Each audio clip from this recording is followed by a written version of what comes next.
Alright, for this video on computer networking, what I'll be looking at is the OSI model, but only layer 1.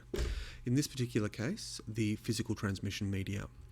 So the first problem we experience with any sort of transmission of data over any sort of distance is the decay of signal. And we want to make sure that it gets there okay. So what's developed over, it'd be a bit over a century now, is a whole bunch of different standards around transmitting that data between 2 points.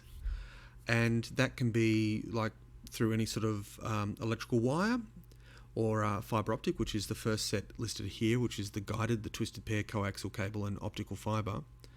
And the second is unguided media, which the main focus here will be radio waves, but you can actually use light. I mean, going back through history, we've got hand signals or even shouting. And it's possible that this signal can be carried through the air or even deep space or up to satellites and that sort of stuff.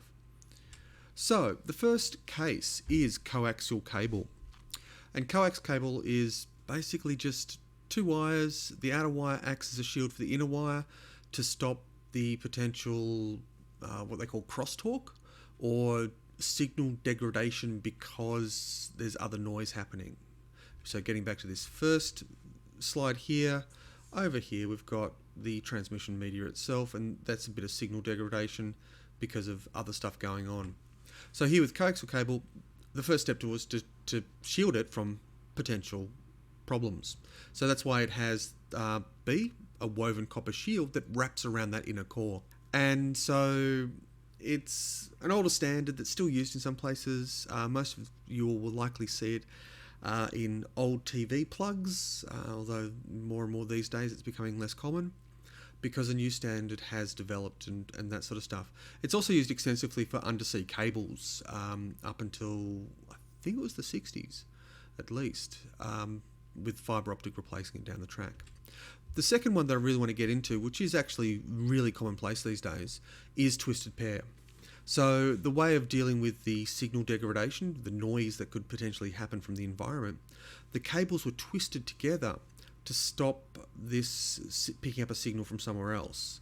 And the engineering side of things of all this sort of stuff is every time you run an electrical signal through a wire, it generates a magnetic field. Every time a wire moves through a magnetic field, it generates electricity. Henceforth, that's crosstalk, because one of these pairs, let's say the orange pair or brown pair here, or it's more orange, has a signal running along at a certain speed, and it will generate electrical stuff in the blue pair, the green pair, and the brown pair.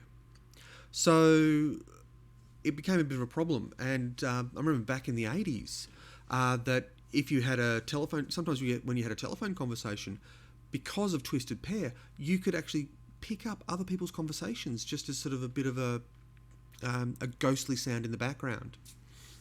So that's Cat 1 and 2. Cat 1 is the really old paired up telephone lines. Back in the 80s and 90s, it was more the Cat 2, which is basically 8 wires, much like the image you see here, carrying the signal to and fro.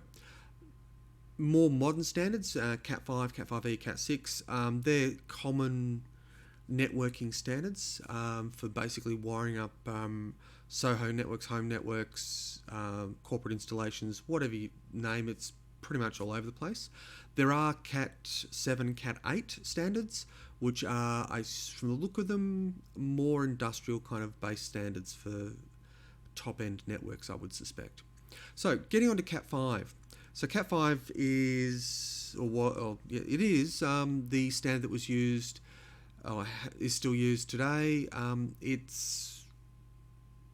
stats are up there. Basically, a signal transmitted along the wire, will eat up 100 megahertz of bandwidth, and it can achieve speeds of up to a gigabit per second, and 2.5 gigabits for the Cat 5e, which is the enhanced version of Cat 5. The cable length is about 100 meters, so anything over 100 meters, you're going to have transmission problems. Cat 6, cable length is a little shorter, coming in at 55 meters before you start getting sufficient signal degradation that you can't use it anymore. But the speeds are actually hugely higher without that much of a bandwidth increase in what it requires. The final category I'm listing here is fibre optic. In my quick online research, it can achieve up to 100 petabits per second. I still remember back in 91 when I was first looking into fibre optic, the speed it could manage was about 9600 baud, or 9.6 kilobit per second. The great thing about fibre optic, and this is why it's used for all our undersea cables at the moment, is that it has 100 metres before signal degradation gets really bad. I mean, basically you're dealing with light. And as a result, you just put in a couple of repeaters to connect A to B. So that kind of stuff. Then, and you'll have to excuse the truck in the background. So that's why it's become so important, and it's also why they rolled it out throughout most of Australia in fibre to the node. Wish that they'd gone a little further to the actual premises, but can't have everything.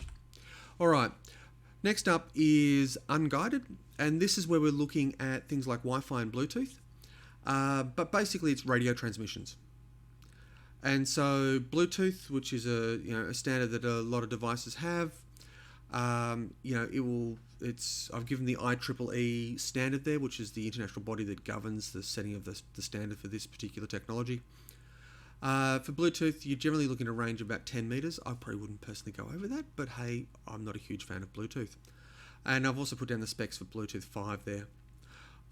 Also, we have standard Wi-Fi 802.11. That would be the GN and probably the A standards, although I might get that wrong.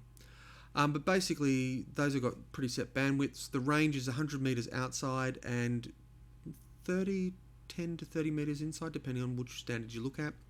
I know from experience that Wi-Fi is usually about 6 megabits per second.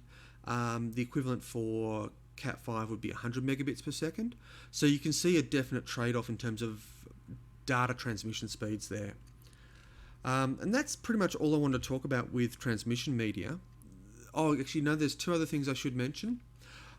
First is mobile phone transmissions, which are now becoming a big standard. I probably should have included a slide here, but basically your mobile phone data is again another form of radio transmission, that kind of stuff.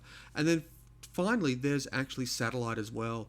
And the satellite, they've got stuff in geosynchronous orbit floating over the planet or falling at an appropriate speed that it curves around the planet and doesn't actually land or crash.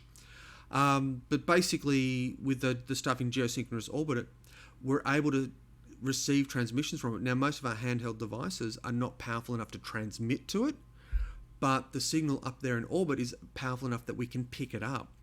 So that allows us to run systems like the Global Positioning System, or GPS. And that's another whole thing on itself. But in terms of communication techniques, that about covers it.